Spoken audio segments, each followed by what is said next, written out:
Hi friends, welcome to శ్వేత వంటిల్లు. అందరూ ఎంతో ఇష్టంగా తినే రవ్వ లడ్డుని సింపుల్గా టేస్టీగా ఎలా ప్రిపేర్ చేసుకోవాలో చూద్దాం. సో లేట్ చేయకుండా వీడియోలోకి వెళ్ళిపోదాం. ముందుగా స్టవ్ వెలిగించి ప్యాన్ పెట్టి 1/2 టేబుల్ స్పూన్ నెయ్యి వేసుకోవాలి. నెయ్యి వేడయ్యాక జీడిపప్పు, కిస్మిస్, బాదం ఇలా ముక్కలుగా కట్ చేసుకొని ఫ్రై చేసుకోవాలి.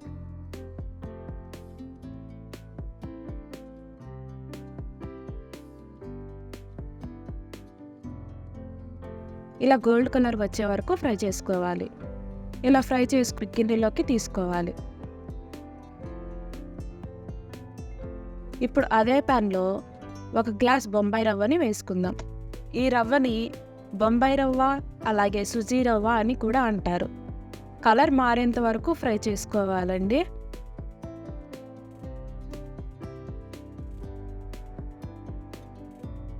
రవ్వ ఇలా వేగాక మనం ఏ గ్లాస్తో అయితే రవ్వను తీసుకున్నామో అదే గ్లాస్తో 1/2 గ్లాసు వరకు పంచదారను తీసుకోవాలి. ఈ రెండు మిక్స్ అయ్యేలా ఒక 5 నిమిషాలు కలుపుకోవాలి.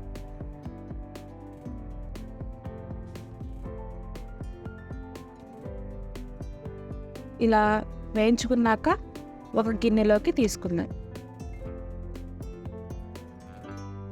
మనం ముందుగా వేయించి పెట్టుకున్న డ్రై ఫ్రూట్స్ని ఇందులో వేసి మొత్తం మిక్స్ అయ్యేలా కలుపుకుందాం.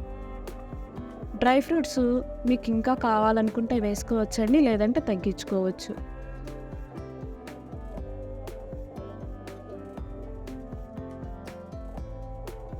ఇలా కలుపుకున్నాక కాచి చల్లార్చిన పాలని కొంచెం కొంచెంగా వేసుకుంటూ కలుపుకుంటూ ఉండాలి.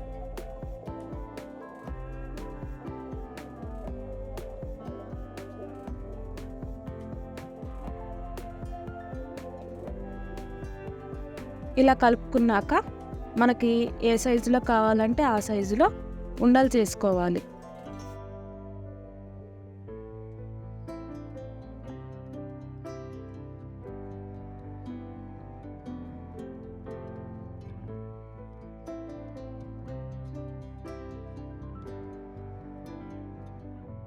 ఇలా ఒక ప్లేట్లోకి తీసుకోవాలి. ఇలా చేసుకున్న వాటిని ఒక జార్లో స్టోర్ చేసుకొని పెట్టుకుంటే 1 మంత్ వరకు పాడవకుండా ఉంటాయి. ఇలా రౌండ్గా వచ్చేలా ప్రిపేర్ చేసుకోవాలి. ఇప్పుడు వీటిని ఒక ప్లేట్లోకి సర్వ్ చేసుకుందాం. అంతే, ఎంతో సింపుల్ అండ్ టేస్టీగా ఉండే రవ్వ లడ్డు రెడీ. ఈ వీడియో మీకు నచ్చినట్టయితే లైక్ చేసి, షేర్ చేసి, సబ్స్క్రైబ్ చేయండి.